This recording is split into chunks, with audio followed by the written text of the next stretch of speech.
तो अकारण करुणा वरुणालय प्रभु की कृपा वृष्टि में भीगे प्रहलाद जी प्रभु की ओर देखते हुए, प्रभु को निहारते हुए, स्वयं पर प्रभु की कृपा विचारते हुए प्रभु की स्तुति कर रहे हैं। अपनी ओर देखते हैं तो बड़ा आश्चर्य होता है। प्रहलाद जी कहते हैं, प्रभु कहाँ इस घोर तमोगुणी असुर वंश में उत्पन्न मैं, कहाँ आपकी ये अद्भुत कृपा करुणा, और आपने मुझ पर तो ऐसी कृपा कर दी जैसी आपने आज से पूर्व किसी पर भी नहीं की। आपने अपना ये कर कमल मेरे माथे पर रख दिया है। एक प्रकार से आपकी उस दुस्तर माया से आपने मुझे सदा सदा के लिए पार कर दिया है, अपना लिया है, आपने मुझे अंगीकार कर लिया है। आपकी इस कृपा वर्षा की जय जयकार करने के अतिरिक्त और मैं कह ही क्या सकता हूँ, कर ही क्या सकता हूँ। आपकी इस कृपा करुणा की सदा जय हो प्रभु, सदा जय हो। नैषा परावरमते भवतो ननु स्यात् जन्तोर्यथात्म सुहृदो जगतस्तथापि संसेवया सुरतरोरिवते प्रसादः सेवानुरूपमुदयो न परावरत्वम्।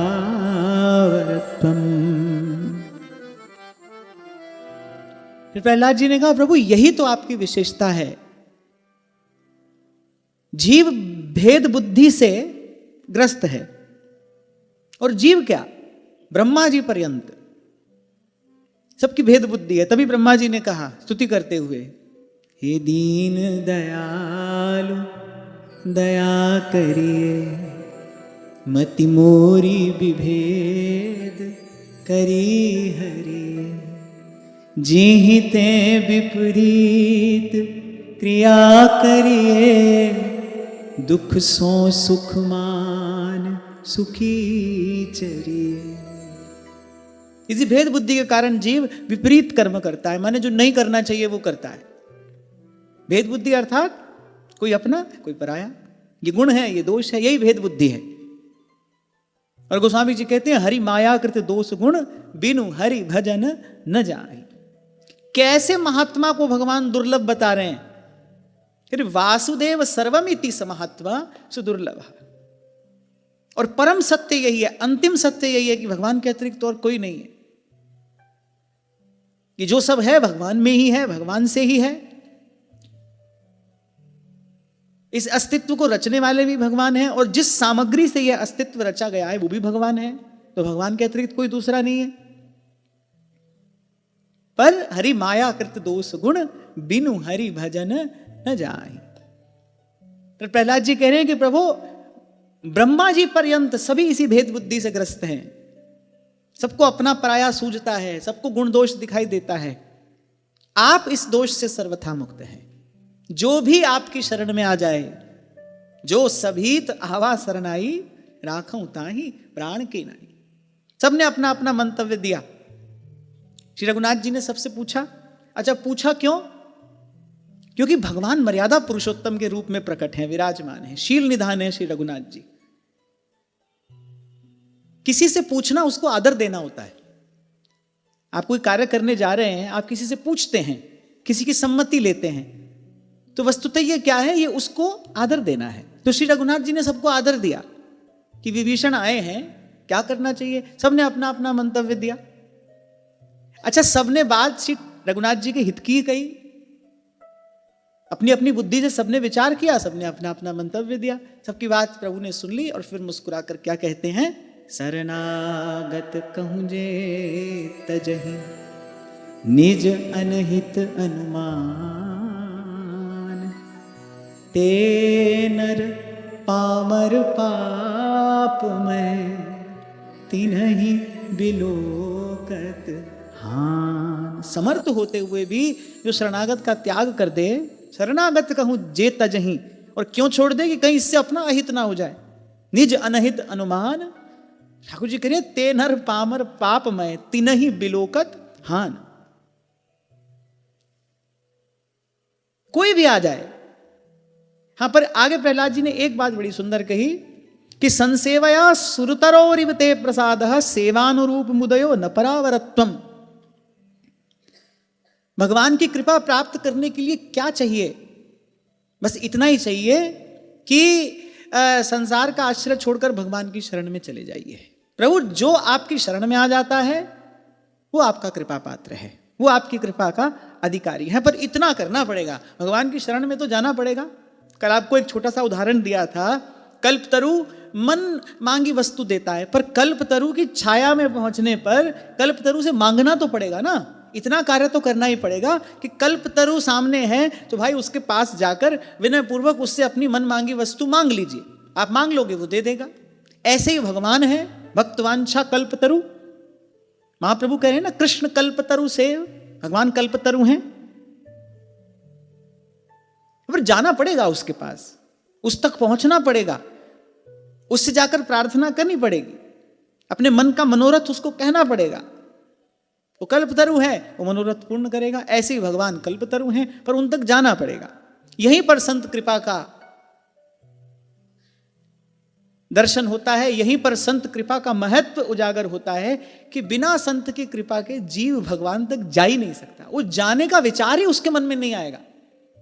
वो अनंत काल से इतना उलझा है इस संसार में, वो इस प्रकार मायाबद्ध है कि बिना संत का शब्द कान में पड़े उसको ये जागृति आ ही नहीं सकती।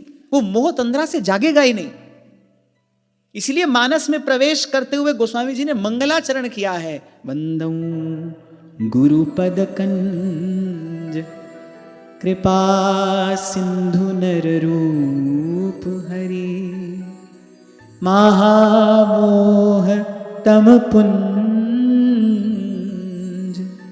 जासु बचन रवि करहि निकर। गुरु का शब्द कान में पड़ेगा, संत का शब्द कान में पड़ेगा, तो मोह की निद्रा टूटेगी।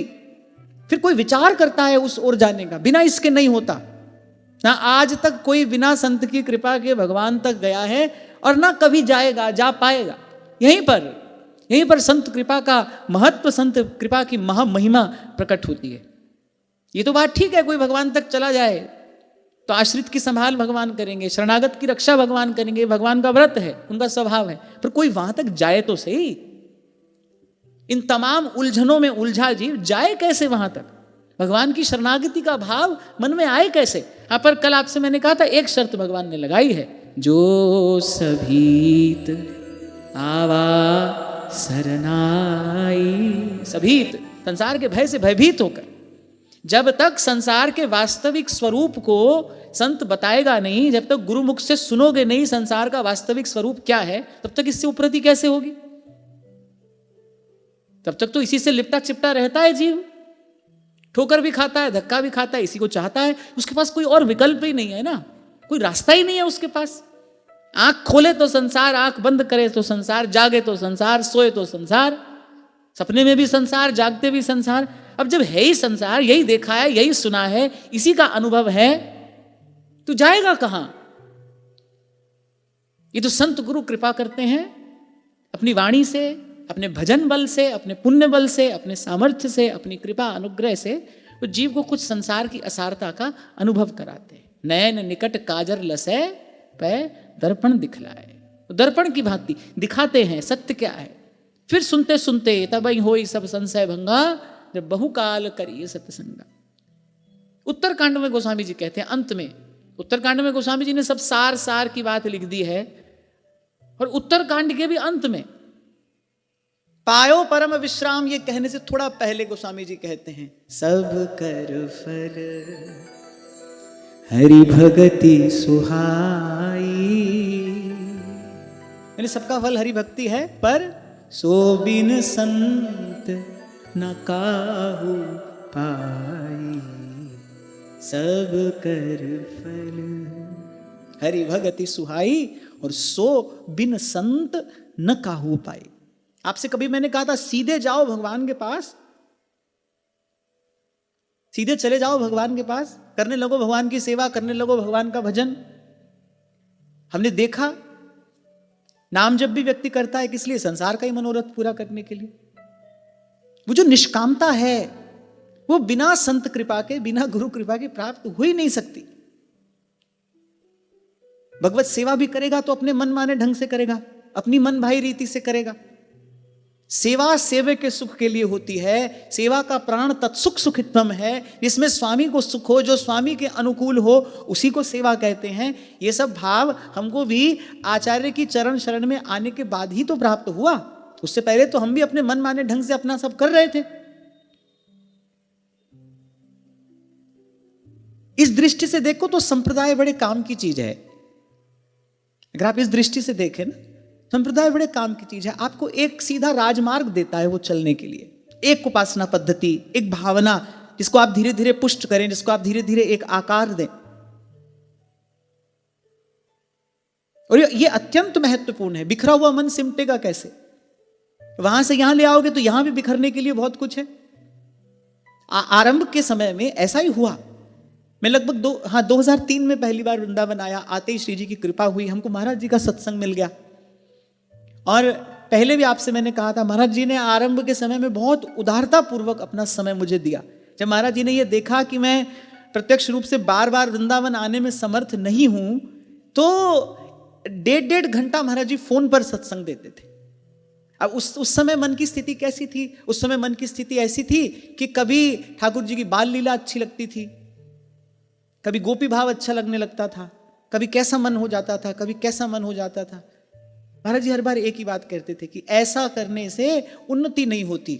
ये सब अच्छा है, ठाकुर जी की बड़ी कृपा है कि कम से कम इधर उधर तो मन की गति नहीं है ना, मन लगा तो भगवान में ही है। परंतु भाव सिद्धि के लिए किसी एक भाव को धारण करना अत्यंत आवश्यक है। कोई एक उपासना पद्धति होनी चाहिए।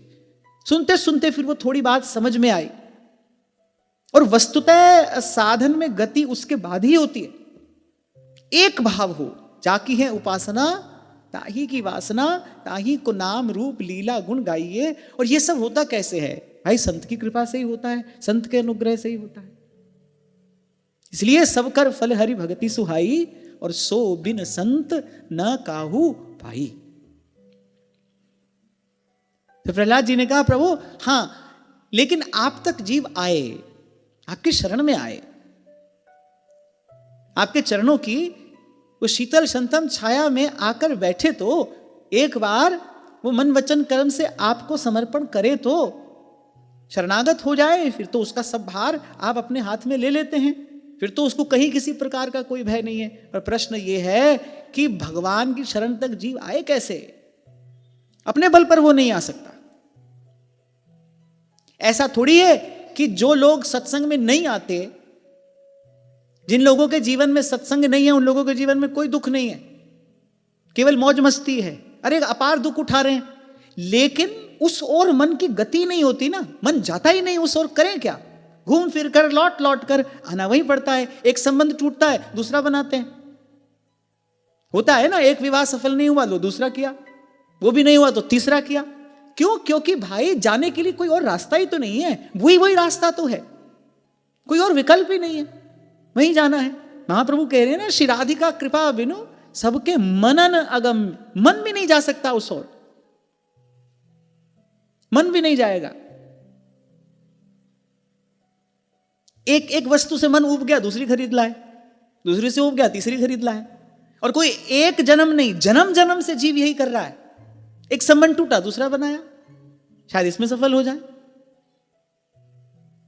संत के पास आता है जीव, तो संत अपने अपने ज्ञान से,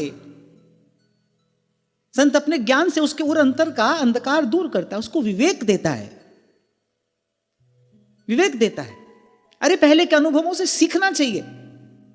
मैं कई बार आपसे कहता हूं ना, गलती हुई कोई बड़ी बात नहीं है, लेकिन आप गलती से सीखे नहीं, ये बड़ी बुरी बात है। गलती हो जाए तो कोई बात नहीं।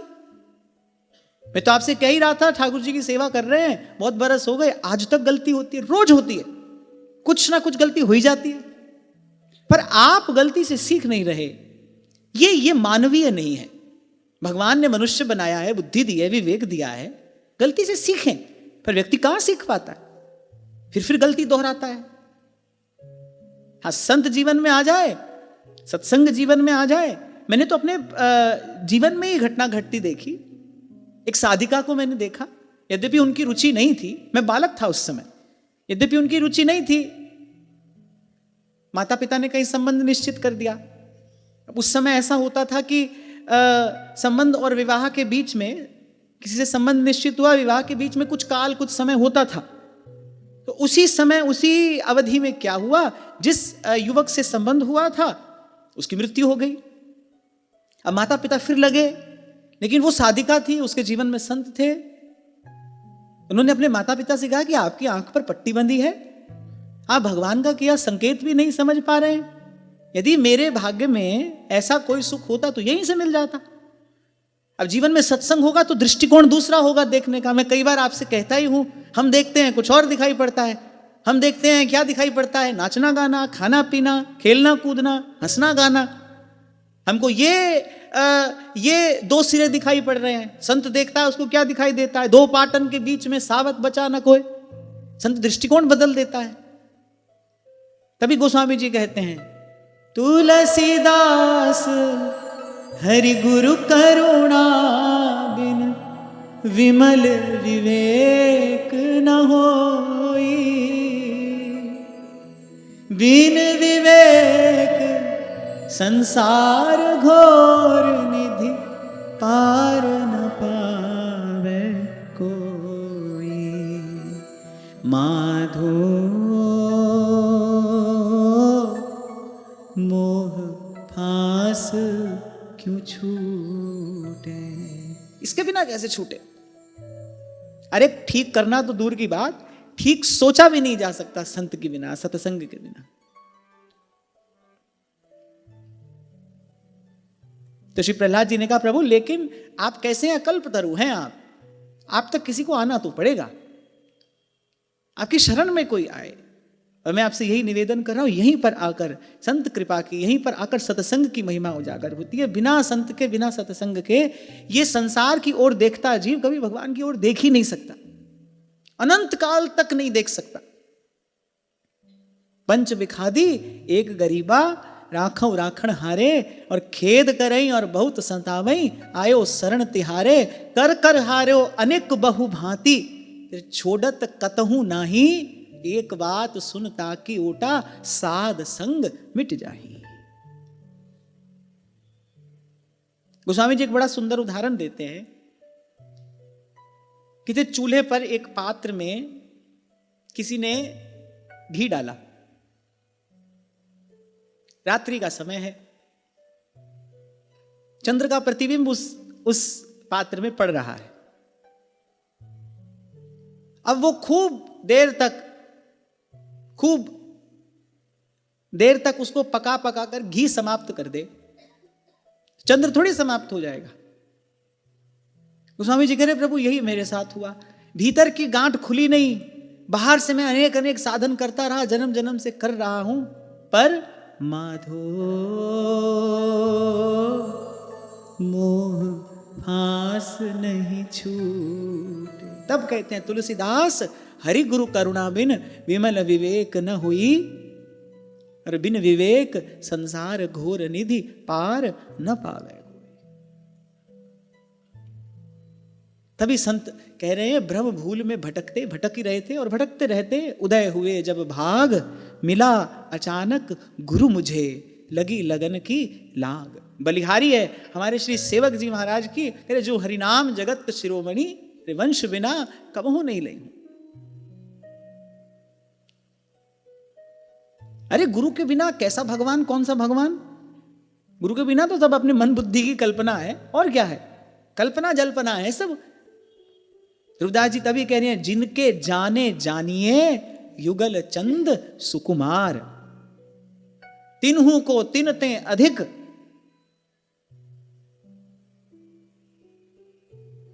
और कोई बड़भागी जीव होता है, कोई बड़भागी जीव होता है संत की, सत्संग की, गुरु की कृपा से। वो ध्यान से सुनना, इष्ट की निष्ठा प्राप्त हो जाती है। तो मैंने देखा कोई बड़भागी होता है, इष्ट की कृपा का अतिरेक जिस पर होता है उसको गुरु निष्ठा प्राप्त होती है। क्योंकि भगवान की महिमा, भगवान के लीला गान से तो पूरित है भक्तों की वाणियां, पर ऐसे ऐसे शब्द कभी कभी सुनाई पड़ते हैं, राम तजू पै गुरु ना विसार, गुरु के संग हरि को ना निहार। ऐसे शब्द कभी कभी सुनाई पड़ते हैं।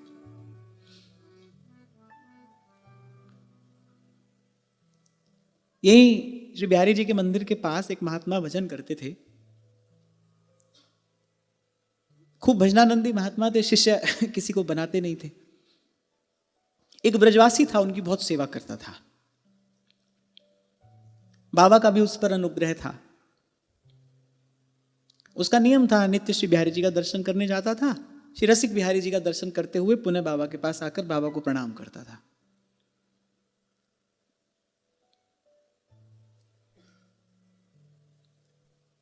एक दिन बाबा ने कहा, दर्शन करने जा रहे हो, कोई आवाज दे तो उसकी बात सुन लेना। दर्शन करने गया, लेकिन उसका नित्य का अभ्यास था, उसको बड़ी त्वरा होती थी बाबा के पास पहुंचने की। झट से बिहारी जी को प्रणाम किया, श्री रसिक बिहारी जी का दर्शन किया, तो बाबा के पास झट से पहुंचता था। रसिक बिहारी जी का दर्शन करके निकला था, किसी ने आवाज दी, लेकिन वो रोज का अभ्यास था, बाबा की बात का स्मरण रहा नहीं, ध्यान दिया नहीं, बाबा की सेवा में पहुंच गया। बाबा ने कहा, मैंने तुमसे कहा था। उसको एकाएक स्मरण हुआ कि हाँ, आपने कहा तो था, मुझे किसी ने आवाज भी दी थी, मुझे लगा कोई मांगने वाला होगा। तो बाबा हंसने लगे, बोले, वृंदावन में हमेशा मांगने वाले ही आवाज नहीं देते, यही तो धाम की महिमा है। बोले, यहां तो कभी कभी देने वाला भी आवाज देता है, आवाज दे कर देता है, बुला कर देता है, यही तो धाम की महिमा है। यानी बाबा के कहने का तात्पर्य था कि कोई और नहीं था, वो देने वाला ही था, और तुमको मैंने संकेत भी किया था, क्योंकि बाबा की कृपा थी, अनुग्रह था, बहुत समय से वो सेवा कर रहा था। अच्छा, प्रेम दिए बिना रहने नहीं देता। बाबा की इच्छा थी, भाई इसको कुछ मिलना चाहिए, और बाबा निष्काम निर्लिप्त महात्मा थे। ठाकुर जी ने कहा, कोई बात नहीं, हम देते हैं इसे। तो बाबा ने कहा कि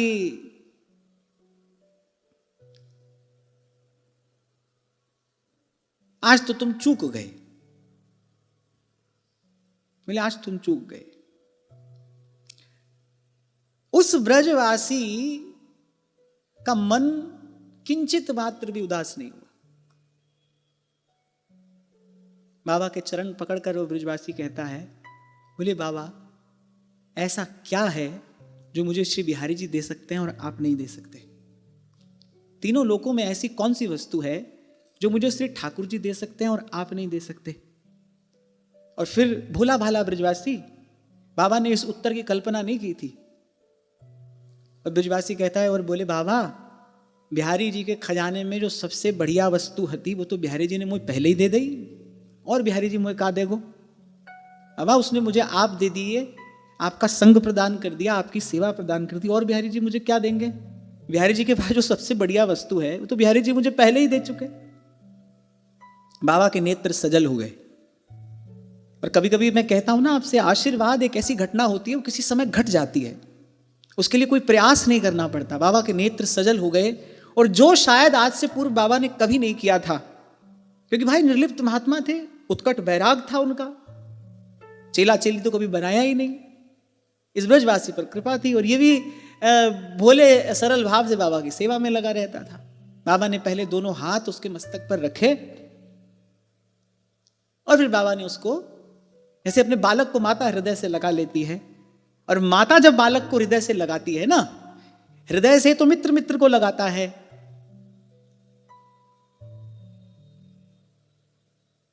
पति पत्नी भी एक दूसरे को लगाते हैं हृदय से, लेकिन उस सब में लेना देना होता है। लेकिन जब माता बालक को हृदय से लगाती है तो केवल देना ही होता है। माता अपने हृदय का वात्सल्य उड़ेलती है, तो बाबा ने मातृवत ब्रजवासी को अपने हृदय से लगा लिया। और वो सच में चतुर था। नीति निपुण सोही चतुर सयाना, श्रुति सिद्धांत नीक ते ही जाना। कह रहे बाबा आप बता, कहा मैं चूक गए हो? अभी आप कह रहे थे कि आज तुम चूक गए, बोले बाबा आप बता, कहा मैं चूक्यो? जो वहां में कछु ले भी ले तो बाबा ये सब मोह मिलतो का? बाबा निरुत्तर हो गए। तो कहने का तात्पर्य यह है कि इष्ट निष्ठा तो प्राप्त हो जाती है, पर संत निष्ठा, गुरु निष्ठा, ये तो जिस पर भगवान की कृपा का अतिरेक हो जाता है, माने भगवान जिस पर मान लो रीझ ही गए,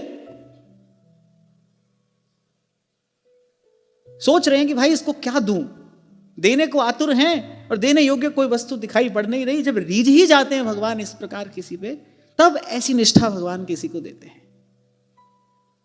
इसलिए हमारे यहां कहा जाता है सेवक सो सेवक, ना गुसाई हरिवंश सो। बोले सेवक जी महाराज जैसे, सेवक जी महाराज, ध्रुवदास जी भी कह रहे ना, सेवक की सर को करे, सर माने समानता, सेवक की सर को करे, भजन सरोवर हंस, मन बच के धर एक व्रत, गाए श्री हरिवंश। वंश बिना हरि नाम हूं, लियो न जाके टेक, पावे सोई वस्तु को जाके है व्रत एक। कितनी उच्च कोटि की निष्कामता है। भगवान के भजन में भी कहीं ना कहीं उत्तर की आशा अपेक्षा तो है, लेकिन आप सोचिए जो भगवान को भी छोड़कर, भगवान को भी एक और रख के, जो मनसा वाचा कर्मणा केवल अपने गुरु में ही निष्ठ हुआ है, कितनी उच्च कोटि की निष्कामता उसके हृदय में होगी। तो खैर मैं ये कह रहा था कि यहीं पर प्रहलाद जी ने कहा प्रभु आप तो कल्पतरु हैं, लेकिन आप कल्पतरु की त्रिताप से तपते हुए जीव को आप कल्पतरु की छाया में लाने वाला संत है, आपकी छाया तक पहुंचाने वाले गुरुजन हैं।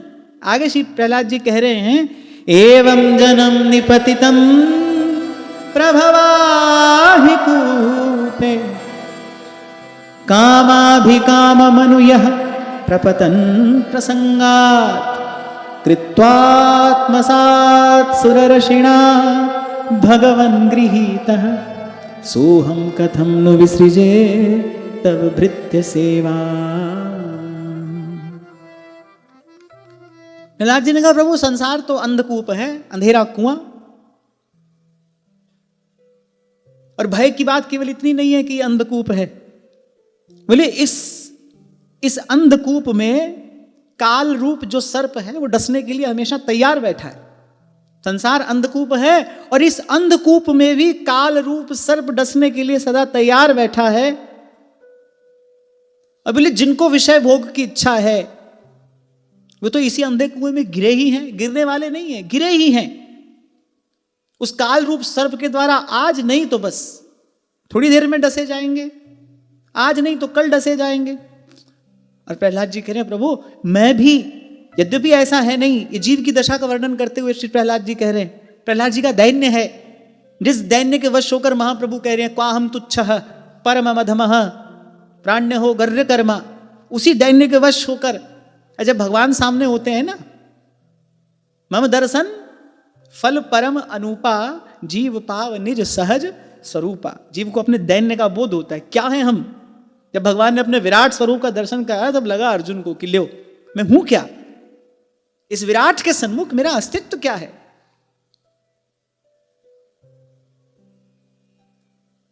जब दिखाया भगवान ने कि देख पद के नीचे पाताल देख, मुट्ठी में तीनों काल देख, सब जन्म मुझी से पाते हैं और फिर लौट मुझी में आते हैं। भगवान ने कृपा करके दृष्टि दी, वो दिव्य दृष्टि, और उस दिव्य विराट अकल्पनीय स्वरूप का दर्शन कराया। तब अर्जुन को लगा क्या हूं मैं, क्या मेरी शक्ति है, क्या मेरी सत्ता है। जो भी आज तक किया वो इन्हीं के बल से किया, इन्हीं की शक्ति से किया। सामने भगवान है। तो दैन्य वशात श्री प्रहलाद जी कह रहे हैं, कह रहे प्रभु मैं भी कुसंग में पड़ के उसी अंधकूप में गिरने जा रहा था। अच्छा यहां प्रहलाद जी ने एक बात और कह दी, इस अंधकूप में गिराने वाला कौन है, कुसंग है। इसीलिए कहा दुस्संग सर्वथैव त्याज्य। जो संसार से सुख की, जो संसार के सुख की बात करे, समझ लेना यही कुसंग है। पता नहीं आपके मन में कौन सा बीज डाल देगा जो पता नहीं कालांतर में कब अंकुरित हो जाए और उससे पिंड छुड़ाना मुश्किल हो जाता है। वासना का संकल्प जब उदय होता है फिर धीरे धीरे वो पूरे अंतःकरण को आवृत कर लेता है, ढक देता है।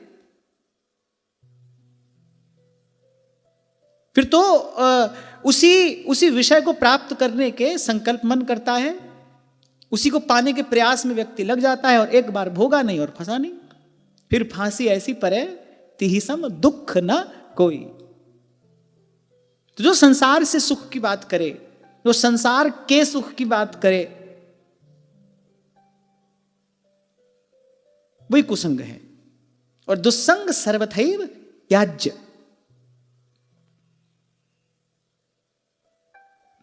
तो प्रहलाद जी करे, प्रभु मैं भी संगवश उसके पीछे उसी में गिरने जा रहा था, परंतु प्रभु देवर्षि नारद ने मुझे अपनाकर बचा लिया। अब जब मैं आपके भक्तों की, जब मैं आपके प्यारे संतों की स्वयं पर कृपा का अनुभव कर चुका हूं, तब मैं किसी भी प्रकार से उनके चरण कैसे छोड़ सकता हूं। यहां प्रहलाद जी के कहने का तात्पर्य क्या है? जो पहले कहा ना, प्रभु मुझ पर तो यही कृपा करिए, राखो संतन पाछे। यहां प्रहलाद जी कह रहे, प्रभु ये कहने का कारण यही है क्योंकि मैंने अपने जीवन में संत कृपा का प्रत्यक्ष दर्शन किया है। इस घोर तमोगुणी असुर वंश में उत्पन्न मैं और कुसंग में पढ़कर मैं भी वहीं पहुंच जाता। यहां प्रहलाद जी के कहने का तात्पर्य है कि कोई कितना ही बड़ा सिद्ध हो, लेकिन अगर कुसंग में पड़ जाए तो उसका पतन अवश्यम भावी है, होगा ही होगा। तो आपको एक छोटी सी कहानी सुनाई थी ना मैंने, कि चोर ने चुरा लिया भगवान का विग्रह, बड़ा प्राचीन विग्रह था, उसको लगा कि बड़े मूल्य का है। अब पोटली में डालकर कमर पर रख के और दौड़ा, गांव वालों ने पकड़ लिया, खूब पिटाई हुई, खूब डंडा पड़ रहे हैं, आधे उसको पड़ रहे हैं, आधे पीठ पर भगवान का श्री विग्रह है। तो वहां माता रुक्मिणी ने द्वारिकाधीश से कहा, बोले लो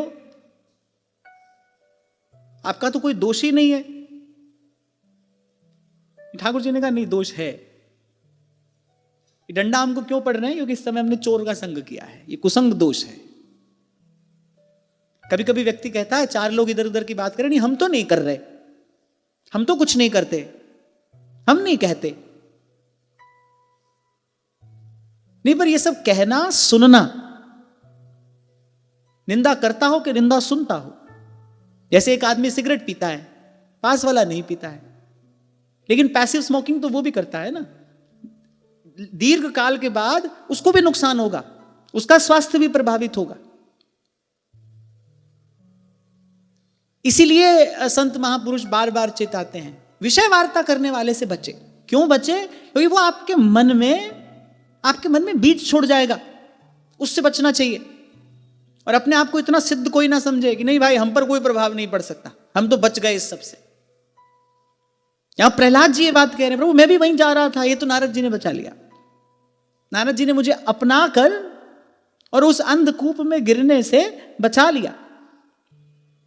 तो इसलिए प्रभु पहले भी, मध्य में भी और फिर अंत में भी मेरी प्रार्थना में तो बस एक यही भाव है, कहु नानक हम यही हवा, बस राख संतन के पाछे।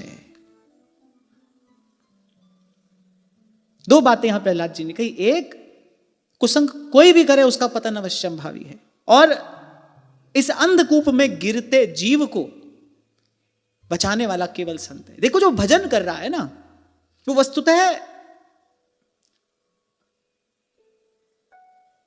मैंने साधारण मनुष्य की पहुंच में जो वस्तु है, साधारण मनुष्य की पहुंच में जो कार्य है, वो उससे कहीं आगे का कार्य कर रहा है, विशेष कार्य कर रहा है जो भजन कर रहा है। और जब मैं भजन कहूं तो माने वस्तुतः भजन,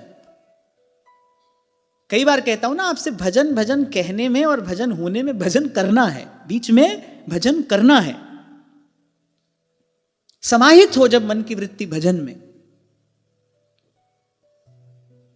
क्योंकि मनवा तो चहु दिस फिरे, फिर ये तो सुमिरन नहीं।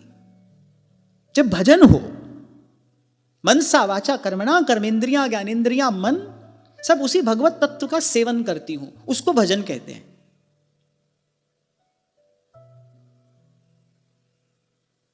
तो भजन करना ये साधारण बात नहीं है, ये विशेष है। जित तो आप करावें, तो वो कराते हैं किसी से, कोई ये कार्य तो कोई करता है।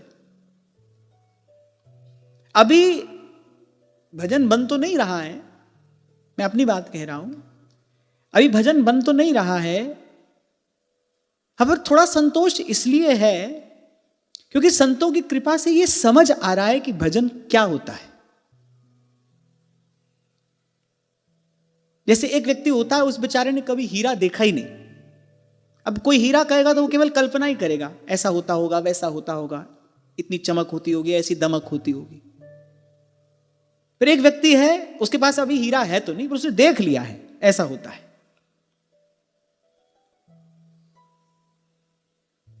तो ऐसे ही भजन तो जब जित तो आप करावें, जब श्री जी कृपा करेंगी। और मैं कहता हूं कि जब रसिक जनों की कृपा होगी, रसिक अनन्यन कृपा मनाऊं, वृंदावन रस कछुइक गाऊं, और नमामि जेवन रसिक बसत इहि भजन सहायक, उनकी कृपा से ही भजन होता है। तो भजन तो जब बनेगा तब बनेगा। हाँ, पर संतों की कृपा से ये समझ में आ रहा है धीरे धीरे भजन क्या होता है, कैसा होता है, कैसे महापुरुषों ने भजन किया है, कैसा उनका भजनमय जीवन था। और जब भजनमय जीवन होता है तब मन चित्त की गति, मन चित्त की स्थिति, मन चित्त की वृत्ति कैसी होती है, इसका कुछ कुछ अनुभव संतों की कृपा से हो रहा है। ऐसा होता है भजन। राग द्वेष से शून्य चित्त कैसा होता है, द्वंद्वातीत होकर एक रस अखंड रूप से कैसे उस तत्व का सेवन किया जाता है, ऐसा कुछ कुछ संतों की कृपा से थोड़ा थोड़ा अनुभव हो रहा है। तो ये एक संतोष की बात लगती है कि भाई चलो, हम कहते आए आज तक, जो यहां तक लाया है वो आगे भी लेकर जाएगा, तो लाने वाला कहीं तो ला ही रहा है। तो ये एक संतोष है। हाँ, पर मैं कह रहा था जब वस्तुतः भजन हो, भजन तो कोई भजन कर रहा है तो यह अद्भुत बात है, यह विशेष बात है, यह साधारण नहीं है। और यह होता केवल संत कृपा से ही है। श्री रघुनाथ जी जब विवाह के पश्चात आए तो माता की गोद में सर रखकर लेटे हैं, माता दुलार रही हैं। अब भाई वो अनंत कोटि ब्रह्मांड नायक तो ब्रह्मांड के लिए है ना, माता का तो वात्सल्य उमड़ रहा है। माता को लग रहा है ऐसे ऐसे कार्य तुमने किए, शिव धनुष तोड़ा। अब कहां श्री रघुनाथ जी के वो अत्यंत अत्यंत कोमल, अत्यंत ललित वो कर कमल।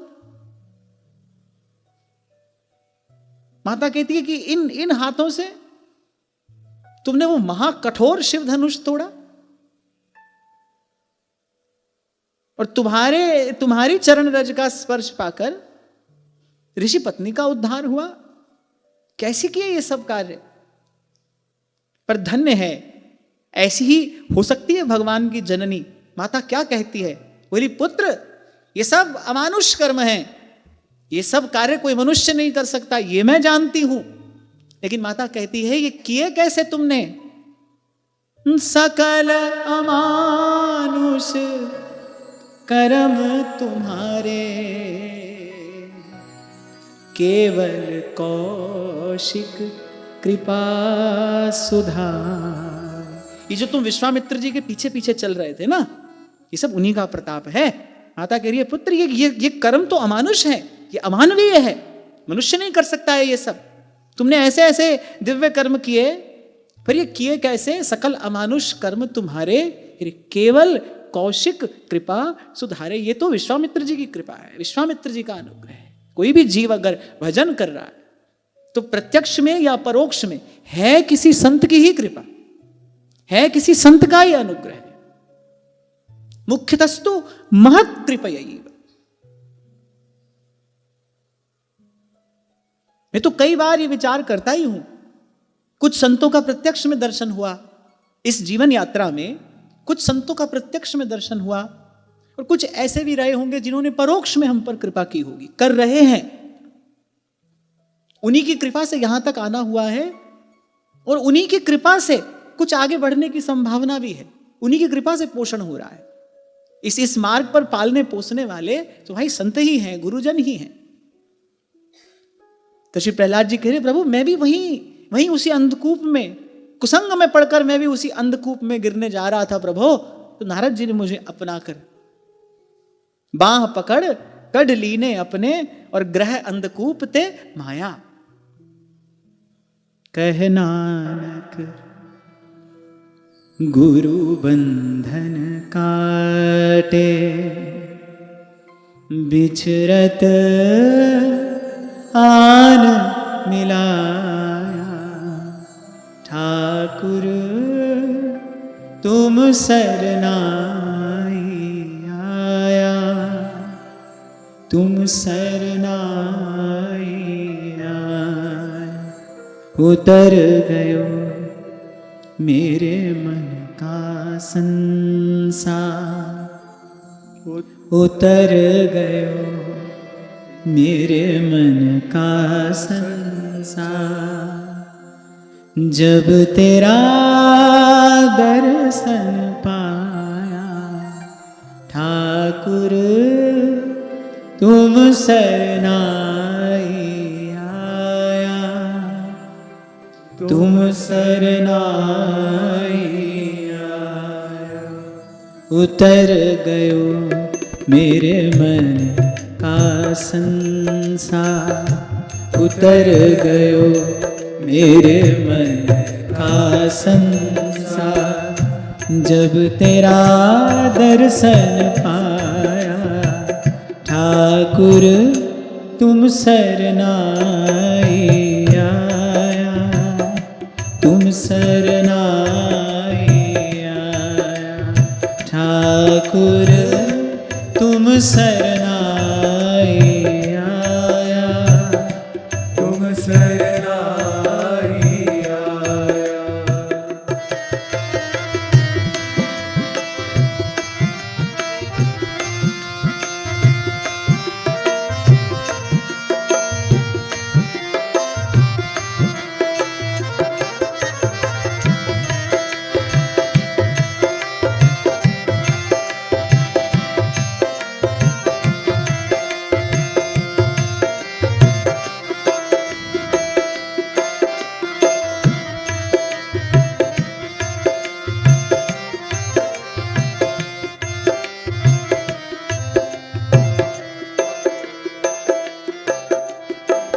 अनबोलत मेरी बिरथा जानी, अनबोलत मेरी बिरथा जानी। अपना नाम जपाया, अपना नाम जपाया। कह नानक गुरु बंधन काटे, कह नानक गुरु बंधन काटे। बिछरत आन मिलाया ठाकुर तुम सरनाई आया, ठाकुर तुम सरनाई आया, तुम सरनाई आया। कह नानक गुरु बंधन काटे, कह नानक गुरु बंधन काटे। बिछरत आन मिलाया ठाकुर तुम सरनाई आया, तुम सरनाई आया। ठाकुर तुम सरनाई आया, तुम सरनाई आया।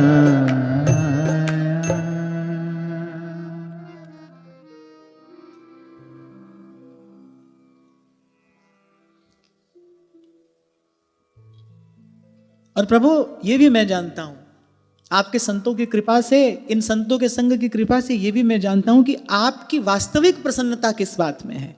किस पर आप सर्वाधिक प्रसन्न होते हैं, किस पर आप सदा प्रसन्न रहते हैं? जो आपके संतों की सेवा में है, जो आपके भक्तों का संग करता है, उसी को चाहता है, उसी के लिए प्रयास करता है, उसी के लिए लालायित रहता है। प्रभु आपकी वास्तविक कृपा और आपके वास्तविक प्रसाद का भाजन तो वही है। ये तो मैं समझ गया हूं प्रभु, आप जो करते हैं अपने भक्तों के लिए करते हैं। एकाएक स्मरण हुआ आता है श्री प्रहलाद जी को, मत प्राण रक्षणमनंत पितुर्वधश्च मन्ये स्वभृत्य ऋषिवाक्यमृतम विधातुम। बोले अन्याय करने के लिए जिस क्षण मेरे पिता ने ले लिया था खड्ग हाथ में और कह रहा था यदि मेरे अतिरिक्त कोई और ईश्वर है तो आकर बचा ले तुझे, अभी तेरा सिर जो है वो धड़ से अलग किए देता हूं। लेकिन उस समय आपने उस आतताई का वध किया, मेरे प्राणों की रक्षा की। प्रहलाद जी कह रहे प्रभु ये किया तो आपने अपने प्रेमी भक्त सनकादि ऋषियों का वचन सत्य करने के लिए ही। आप जो करते हैं प्रभु भक्तों के लिए करते हैं, आपकी प्रसन्नता का यही हेतु है। उसी पर आप प्रसन्न होते हैं और उसी से आप प्रसन्न रहते हैं। जो आपके भक्तों के संग में रहता है, आपके भक्तों के सानिध्य में रहता है, आपके भक्तों की सेवा में रहता है, उसी को चाहता है, उसी के लिए लालायित रहता है, उसी के लिए प्रयास करता है। ये जो अभी आपसे मैंने एक भाव निवेदन किया, ये सदा स्मरण रखने योग्य बात है। दो बातें श्री प्रहलाद जी ने पूर्व के श्लोक में कही। ये संसार अंधकूप है और काल रूप सर्प जो है वो इसमें डसने के लिए सदा बैठा है। माने प्रहलाद जी ये कह रहे हैं कुएं में गिरकर तो फिर कोई बच जाए, पर यहां तो वो काल रूप सर्प ग्रसने के लिए बैठा है, बच नहीं सकता है इससे कोई।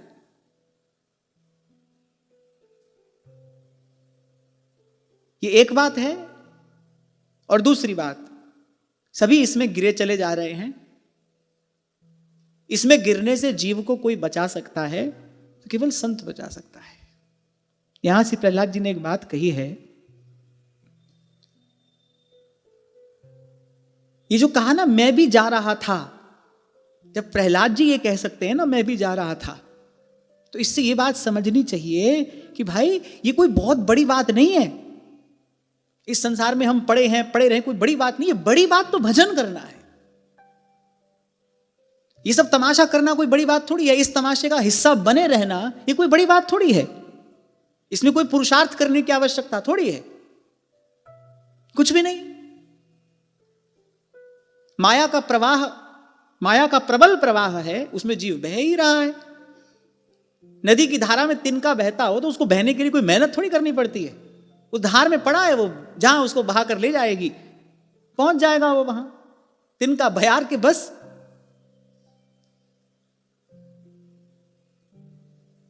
भजन करना इस प्रपंच से न्यारे होकर, कभी कहा था मैंने आपसे, प्रपंच की निवृत्ति पूर्वक, प्रपंच के त्याग पूर्वक भजन में लगना ये बहुत बड़ी बात है। और मैं कहता हूं सबसे बड़ी बात है। और सो बिन संत न काहू पाई। पीछे पड़ जाना चाहिए प्रभु के, क्योंकि बार बार तो बनत नहीं है संजोग अनूप। पीछे पड़े रहना चाहिए और यही कहते रहना चाहिए कि प्रभु पहुंचाइए मुझे अपने किसी निज जन की शरण में, मुझे पहुंचाइए अपने किसी निज जन की शरण में, जो आपका आत्मीय है, जो आपका अपना है। माया के भक्त तो हमारे जैसे बहुत हैं भाई। बाजार सजा है, क्या बड़ी बात है। एक समय ऐसा आएगा जब गुरु ज्यादा होंगे, शिष्य कम होंगे। ऐसा तो समय आ ही रहा है, कहने वाले अधिक हो रहे हैं, सुनने वाले कम हैं। तो हम जैसे जो माया के भक्त हैं वो तो बहुत हैं भाई। कोई वस्तुतः भगवान का भक्त हो, जैसे राजा मान सिंह ने कुंभन दास जी को देखकर कहा, जाते जाते मान सिंह यही कहकर गए, अरे माया के भक्त तो मैंने बहुत देखे हैं, पर भगवान का भक्त आज मैंने पहली बार देखा है। हरि का भक्त कैसा होता है ये आज मैंने पहली बार देखा है। निश्चित रूप से भगवान मुझ पर प्रसन्न है। मान सिंह कह रहे हैं निश्चित रूप से भगवान मुझ पर प्रसन्न है। जो आप जैसे किसी परम भगवदीय का मुझे दर्शन हुआ है, पता तो चला मुझे भगवान का भक्त ऐसा होता है। यह है भगवान की भक्ति का स्वरूप। जैसे अभी आपसे मैं कह रहा था ना कि भजन बन तो नहीं रहा है अभी, पर संतों की कृपा है, समझ आ रहा है कि हाँ ऐसा होता है भजन, ऐसा होना चाहिए। कुछ समझ में आएगा तब तो उसके अनुरूप जीवन बनाने का प्रयास करेंगे ना, नहीं तो जो कर रहे हैं उसी को ठीक समझ कर करते चले जाएंगे। हमको लगता है यही सब सही है, बहुत है, अरे बहुत कर रहे हैं।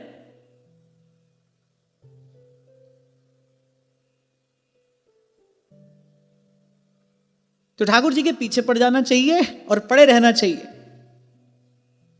और उनसे यह भी कहो कि अगर बहुत झुंझला रहे हो तो जो वस्तु हम मांग रहे हैं हमको दे दो, हम छोड़ देंगे तुम्हारा पीछा।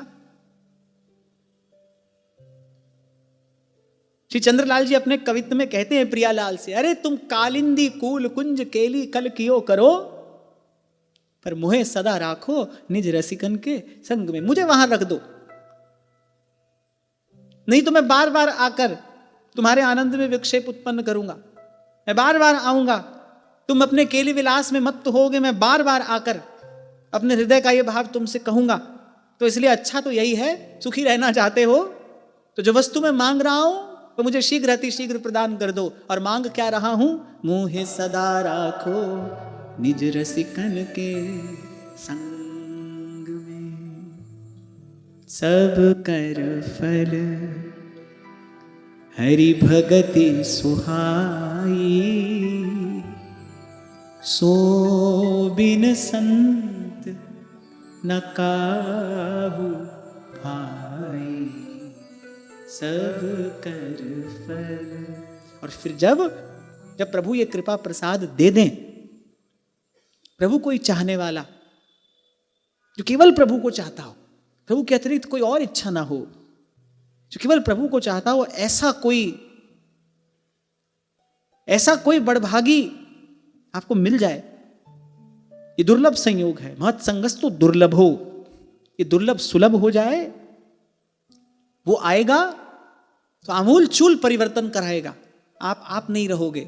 बाबा बुल्ले शाह अपना अनुभव बता रहे, कह रहे हुण मैनू कौन पछाणे, मैं हो गई होर दी होर, सतगुरु मेरे आ कीता है कमाल जी, सतगुरु मेरे आ कीता है कमाल जी, शहंशाह बनाया मैनू, शहंशाह बनाया मैनू, जुगा दी कंगाल सी, कि वेल पे शाम मैनू पुछ दिया साइया, जदों तेरे नाम दिया, जदों तेरे नाम दिया, चढ़िया खुमारिया किथों ने रंगाइया। जैसे पारस के स्पर्श के बाद नहीं रहता ना लोहा, उसका रूप स्वरूप, उसका मोल। अच्छा, लोहे को अलग तोल से तोला जाता है, सोने को अलग तोल से तोला जाता है, उसका मोल तोल, उसका रूप स्वरूप सब बदल जाता है। ऐसे ही ऐसा कोई आएगा जीवन में, वो आमूल चूल परिवर्तन लेकर आएगा। आप दृष्टा बनोगे, आप साक्षी बनोगे उस परिवर्तन के, आप नहीं रहोगे। हाँ, पर एक बात पक्की है, सो बिन संत न काहू पाई। जब तक ऐसा कोई मिलेगा नहीं, तब तक सदा बने रहने वाली बात नहीं बनेगी। वो जो है ना, एक मन का लग जाना भजन में, फिर लौट कर ना आना। अभी तो धूप छांव जैसी स्थिति है ना, कभी धूप कभी छांव, कबू तो थोरो भजन, कबहू होत विशाल। अभी तो ऐसा ही है, फिर ऐसा नहीं होता। फिर मोह मन अटक्यो शाम सो और धस्यो रूप में जाए। फिर व्यास जी करे, चहल परे निकसे नहीं, मनो दूबरी गाय। और ये सब बातें कल्पना नहीं है, ऐसा होता है, ऐसा ही होता है। संत मिले तो ऐसा ही होता है, वो आपको आप नहीं रहने देगा, तो प्रभु का कर देगा।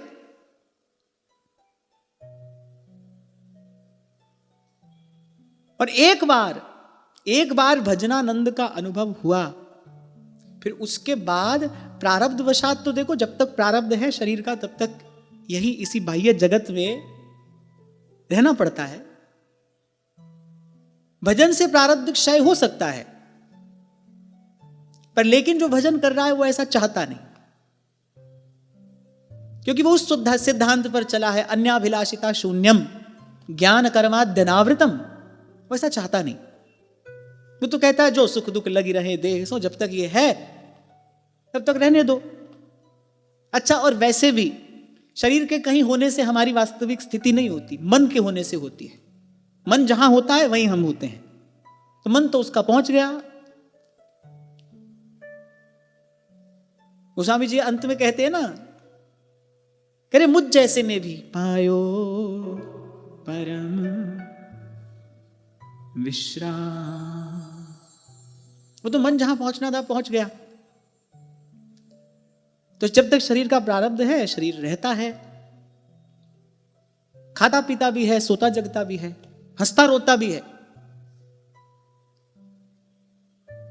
मन वहां पहुंच जाने के बाद, वृत्ति प्रभु में समाहित हो जाने के बाद, जब तक प्रारब्ध रहता है तब तक शरीर रहता है, और जब तक शरीर रहता है शरीर के साधारण धर्म भी रहते हैं। क्योंकि भक्त को कोई चमत्कार तो दिखाना नहीं है, इतने समय से भोजन नहीं किया, इतने समय से सोए नहीं, इतने समय से पानी नहीं पिया, उसको नाटक चेटक तो संसार को दिखाना नहीं है। तो सबकी तरह ही वो खाता पीता भी है, सोता जगता भी है, हंसता रोता भी है। हंस भी लेगा, रो भी लेगा। दुख की स्थिति आएगी तो रो लेगा, हंस भी लेगा। पर उसका खाना पीना, उसका हंसना रोना हमारे जैसा नहीं है। जैसे ऊपरी सतह पर समुद्र में लहरें उठती रहती हैं, कि भीतर एक साथ उसी समय, ऐसा नहीं कि जब लहर उठ रही है उस समय समुद्र अशांत है।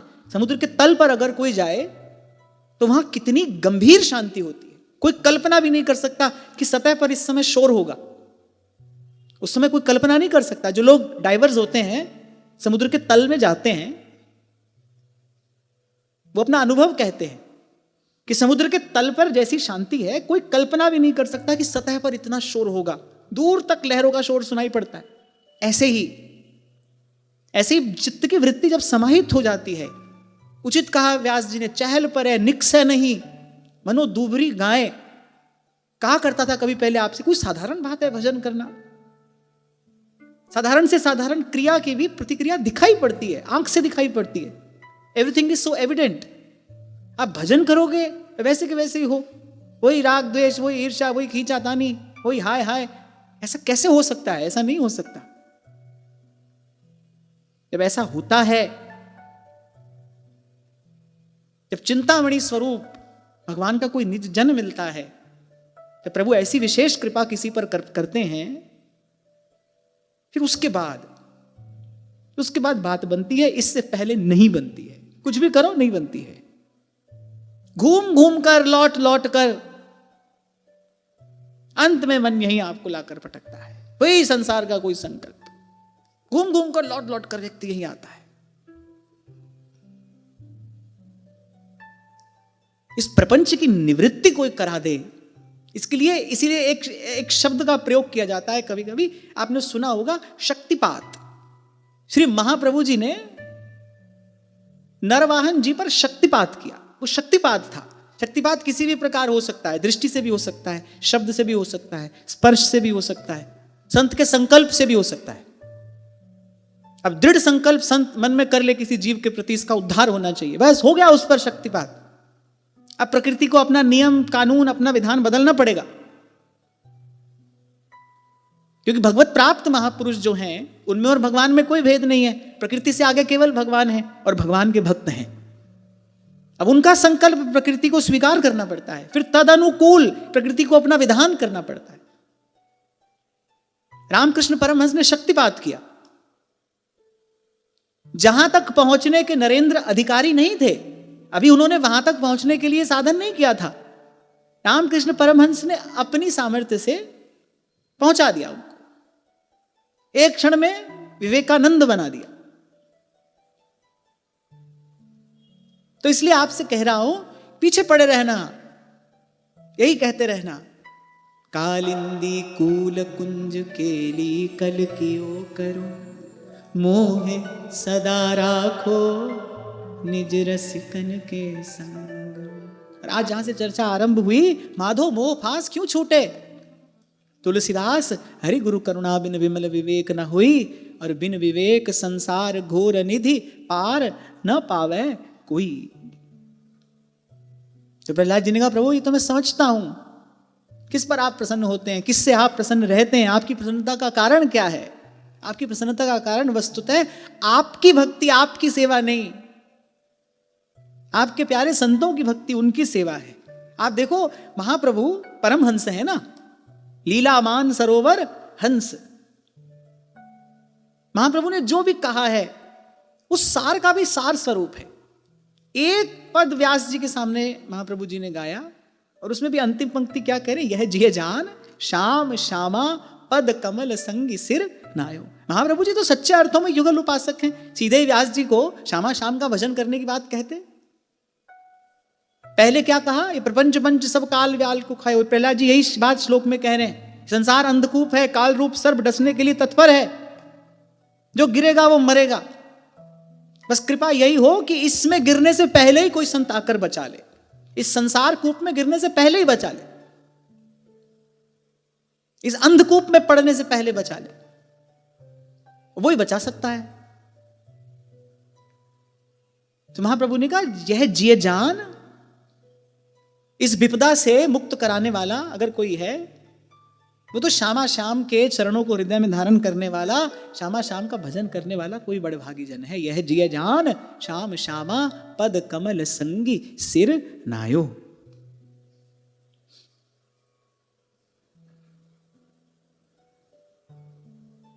फिर इसके बाद श्री प्रहलाद जी ने भगवान के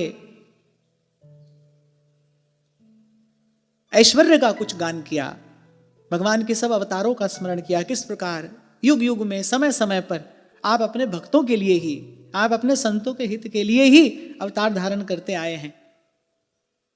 जैसे समुद्र में लहर उठती है ना, कभी छोटी कभी बड़ी, कोई निकट तक जाती है, कोई दूर तक जाती है, ऐसे ही प्रहलाद जी इस समय भावावेश में हैं। कभी भगवान के स्वरूप का स्मरण करने लगते हैं, कभी भगवान के स्वभाव का स्मरण करने लगते हैं, कभी भगवान के ऐश्वर्य का गान करने लगते हैं। प्रेम की गति वक्र होती है, प्रेम सीधा नहीं चलता। ये स्तुति में क्रम ही बता रहा है। जिस प्रकार से प्रहलाद जी ने इन श्लोकों का गान किया है, यही बता रहा है प्रहलाद जी इस समय भाव में डूबे हैं। कभी क्या कहते हैं, कभी क्या कहते हैं, एकाएक भगवान का ऐश्वर्य का गान करने लगते हैं, भगवान के 24 अवतारों का स्मरण कर रहे हैं,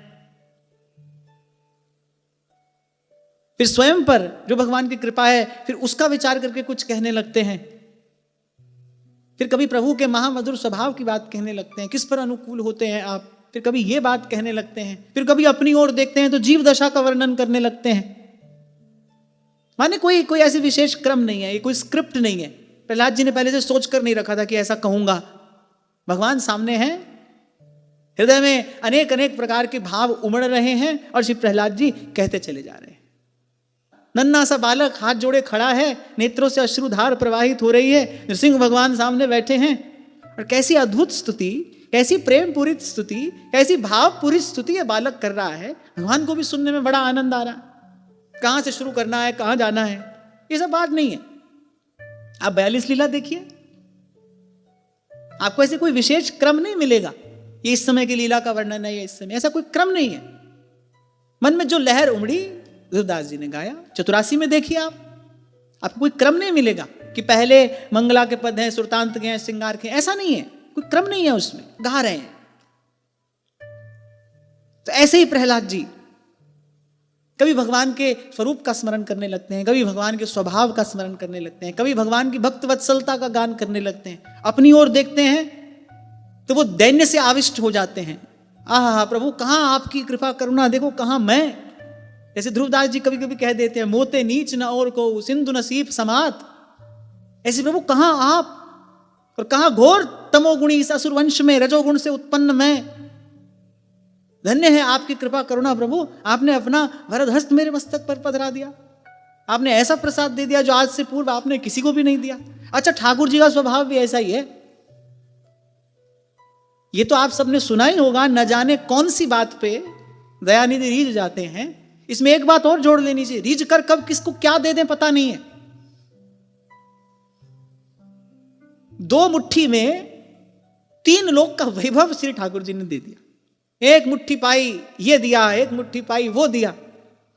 तीसरी मुट्ठी पाने लगे तो उससे पहले माता रुक्मिणी ने हाथ पकड़ लिया आकर, वो हम कहां रहेंगे।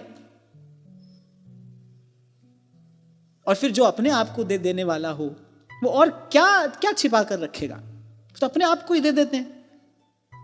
भक्तमाल जी में कितना सुंदर प्रसंग आता है। भक्त श्री रामदास जी का द्वारिकाधीश का दर्शन करने जाते हैं। प्रत्येक एकादशी को दर्शन करने का नियम है। अब शरीर वृद्ध हो गया पर लेकिन फिर भी नियम का पालन करते हैं। द्वारिकाधीश ने उनसे कहा, वहीं बैठे बैठे आप मानसिक रूप से प्रणाम कर लिया करो। तो उन्होंने कहा, प्रभु हमको ये आशीर्वाद दीजिए, हम पर ये कृपा करिए कि हम अपने नियम का निर्वाह करें। हमको अपना नियम तोड़ने के लिए मत कहिए। हम पर बड़ी दया आ रही है तो फिर हमको ये आशीर्वाद दो, ये कृपा हम पर करो कि हम अपने नियम का निर्वाह कर लें प्राणपन से। श्री ठाकुर जी ने कहा, लेकिन इस प्रकार तुम आते हो, घिसटते घिसटते तुम आते हो, तुमको देखकर मुझे बड़ा कष्ट होता है। अब इतने धनी मानी वो थे नहीं कि गाड़ी में बैठकर आ जाएं, तुमको देखकर ऐसे बड़ा कष्ट होता है। नहीं माने। फिर एक दिन द्वारिकाधीश ने कहा, अच्छा ठीक है भाई, तुम नहीं मानते तो हम ही चलते हैं तुम्हारे साथ। हमारे दर्शन का तुम्हारा यदि व्रत है पर तुमको ऐसे देखकर तो मुझे कष्ट होता है, तो हम ही चलते हैं तुम्हारे साथ। मैं जब जब ये प्रसंग का चिंतन करता हूं मुझे लगता है कि सहस्रों सहस्रों भक्त नित्य द्वारिकाधीश का दर्शन करते होंगे मंदिर में। एक भक्त के पीछे वो द्वारिका के महल का वैभव छोड़कर भगवान चल दिए। और अंतर्यामी जानते हैं भाई, जहां जा रहे हैं वहां कुटिया में बैठाने के लिए आसन तक नहीं है। भोग राग की व्यवस्था तो छोड़ो, हमको बैठाएंगे कहां, वो आसन तक की व्यवस्था वहां पर नहीं है। पर प्रबल प्रेम के पाले पड़कर और चल दिए प्रभु। तो ये तो अपने आप को ही दे देने वाले हैं। तो भर भर आ रहा है प्रहलाद जी का हृदय, और जैसे समुद्र में लहरें उठती हैं इसी प्रकार प्रहलाद जी के हृदय में वो जो भाव जल भरा है उसमें लहरें उठ रही हैं।